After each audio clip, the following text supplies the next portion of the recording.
The Necromongers are one of the most vivid and recognizable images of the Riddick franchise. Mighty and deadly conquerors with their strange and sinister philosophy. They conquered whole worlds and were unstoppable for years.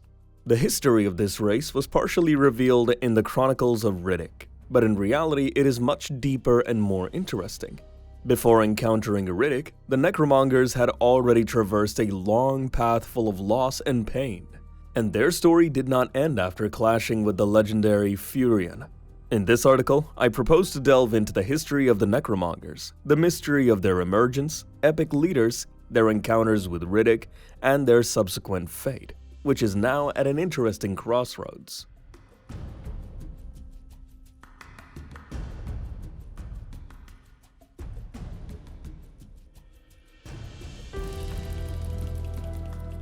The Necromongers trace their history from the Brotherhood of Austeres, an isolationist monotheistic religious group. The Austeres sought to stay away from other human worlds, which they deemed corrupt, undertaking long voyages on ships with conventional engines. They lost many due to the hardships of the journey. Eventually, the Austeres landed on a planet and colonized a world they called Refuge. Soon after settling on the planet Refuge, dissensions arose among the Brotherhood of Austeres when Kovu, a distinguished scientist-philosopher, began preaching a radical idea for the time, that there might not be one god, but as many gods as there are universes. For this position, the ascetic leaders of the Brotherhood prosecuted Kovu. When he refused to renounce his views, the ascetics subjected Kovu to torture. Day and night, they brutally tormented him. And by the time he finally escaped, Kovu no longer felt pain. His nerves had died, and his skin had paled from months of darkness and isolation. Resigned to the fact that Kovu would not recant his beliefs, the Austeres soon turned their wrath on his family, torturing them as cruelly as Kovu himself, before ending their lives in front of him as he watched in despair. Kovu too would have perished at the hands of the Austeres, had it not been for a few followers who helped him escape from prison, along with the bodies of his wife and children. Outcast, Kovu wandered through open space on a stolen ship, mourning his misfortune and wishing only for a second chance, to see his wife, to kiss her, to see his children, to love and embrace them. It was said that his sorrow was so deep that even the stars seemed to dim when his gaze fell on them, lifeless as he was. It is unclear how long he traveled through the void, but eventually Kovu discovered a mysterious rift in space and time that broke through the veil, separating one world from another. Although Kovu did not know it, this was the very threshold, a gate to the underworld. With the bodies of his wife and children, Kovu crossed the threshold. Within minutes, Kovu returned.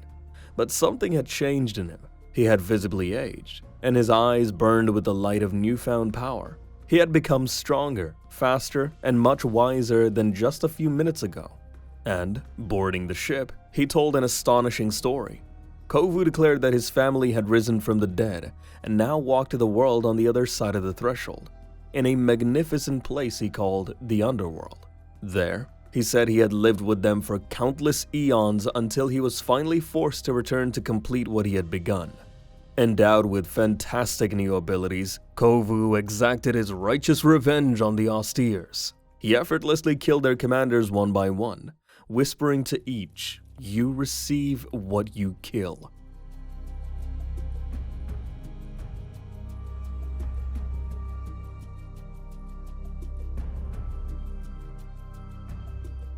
After his victory, Kovu assumed the new title of Lord Marshal by forcing the survivors to bow before him and swear eternal allegiance. Kovu reorganized the last of the remaining Austeres into a more orderly, albeit not yet military, society. Kovu named the new ideological order Necroism. As a powerful testament to this, and in gratitude to the gods of the underworld, he ordered one of his close associates, Oltovim, the builder, to construct a massive necropolis, their most sacred hall, atop the highest mountain on the surface of Refuge. Kovu had seen the beauty of the underworld firsthand. The spectacle was so captivating that he decided that all other life was merely a mistake and needed correcting. The natural state was death, and what comes after it. Kovu and all his followers were also part of this great mistake, but having seen the truth, they were obligated to remain alive until the known world was cleansed of human life. Several years later, Kovu chose a successor. It was Oltovim, the builder, the officer who had laid the first and last stone of the necropolis. Oltovim traveled back to the threshold with Kovu. It was a difficult journey that lasted several months, but eventually the threshold was found. Kovu and his successor entered it, but only Oltovim returned, becoming the new Lord Marshal. Kovu, however, remained forever in the underworld, and his creation, the Necromonger Empire, awaited great accomplishments.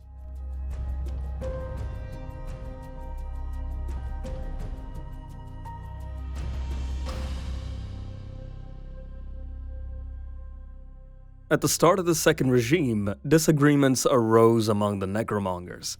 How could reproduction be allowed in a faith dedicated to non-life? The solution was to prohibit any reproduction. This ban led to the inevitable conclusion that their movement would end with the death of the current generation. Oltovim was already old, and the construction of the portal at the threshold had taken many years from him. Nevertheless, he was committed to the idea of giving the Necromongers the greatest army ever seen. The need for labor was immense. The task of meeting this need fell on the shoulders of a fervent young commander, full of faith, named Balok.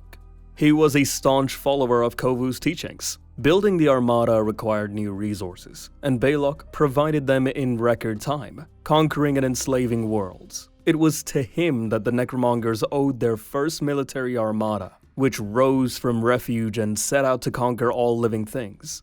Oltovim then chose his successor, and like his predecessor, also departed. Nafemil, the Navigator, became the third Lord Marshal of the Necromonger Empire. He was the father of necrophilosophy. At the beginning of his reign, he ordered the necropolis to be excavated and placed on a large ship, the Basilica, so that the first church of necroism could travel with its followers to the stars. After his death, he was succeeded by Balok the Cruel. Balok the Cruel was the fourth Lord Marshal of the Necromonger Empire. He was the last one born into necroism, as soon after his birth, the main method of necromonger reproduction became the forcible conversion of conquered peoples. During his reign, the enslavement of planets became the norm. Krill was the fifth Lord Marshal of the Necromongers. He founded the Order of the Half-Dead during the conflict with the Cartodoxes. His successor was Xylo the Last.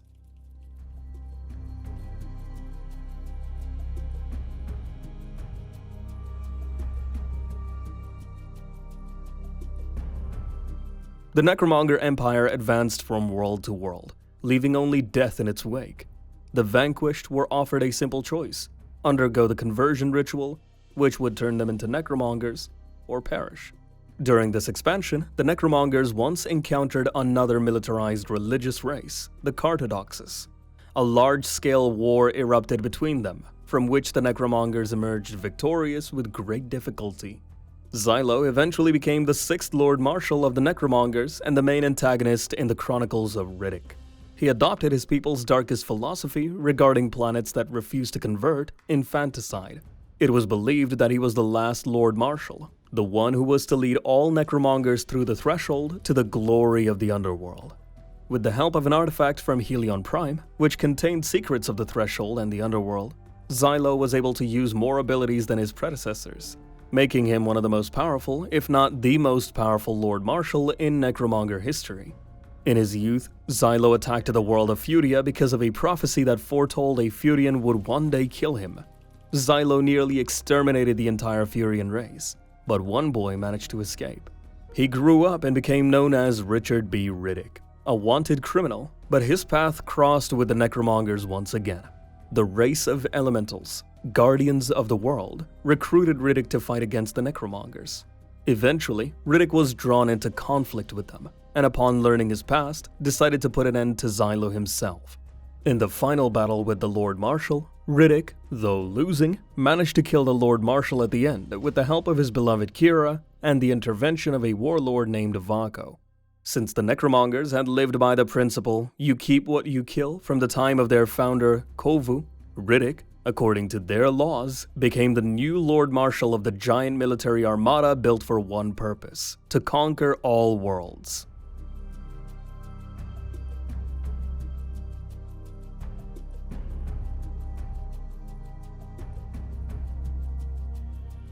fate played a cruel joke on the Necromongers. Their leader became a man who had no connection to their people, did not share their goals or philosophy, and was their enemy, as the Necromongers had destroyed Riddick's homeland. However, the Necromongers could do nothing about it, at least initially. They might have hoped that Riddick, having acquired the title of Lord Marshal, would take his new status seriously, pass through the threshold, gain new abilities, and lead the Necromongers forward. But the cunning Furian had no intention of doing so. Moreover, he halted the conquests of the Armada. Instead, he simply led the fleet back and forth through space, attacking no one. This went on for 5 years. Of course, the Necromongers soon began to grumble, and despite their laws, tried to overthrow Riddick. But the Furian proved incredibly tough and dealt with all the assassins sent after him. Eventually, Riddick agreed to transfer the title of Lord Marshal to Vako, one of the most respected and celebrated warlords of the Necromongers, in exchange for being transported to his home planet of Furia. However, the Necromongers betrayed Riddick and abandoned him on a completely different planet to die. Vako became the new leader, and following the tradition of his people, he went to the threshold and entered the underworld. There, Vako finally underwent the initiation ritual and gained the true powers of a Lord Marshal. Yet, Riddick managed to survive on the planet where he was left. Afterward, he returned to the Necromongers to seek revenge on Vako, and finally learned the coordinates of his homeland. But he found that Vako had already passed through the threshold. Currently, the movie Riddick, Furia is in production, about how the Furian reaches his home planet. He won't be able to do this without the involvement of the Necromongers, so it's likely that we'll see these impressive warriors on screen at least once more. And that's it for me. If you like this video, don't forget to rate it, subscribe to the channel, and hit the bell. Your activity is the best reward for me. Thank you for watching. See you soon. Bye.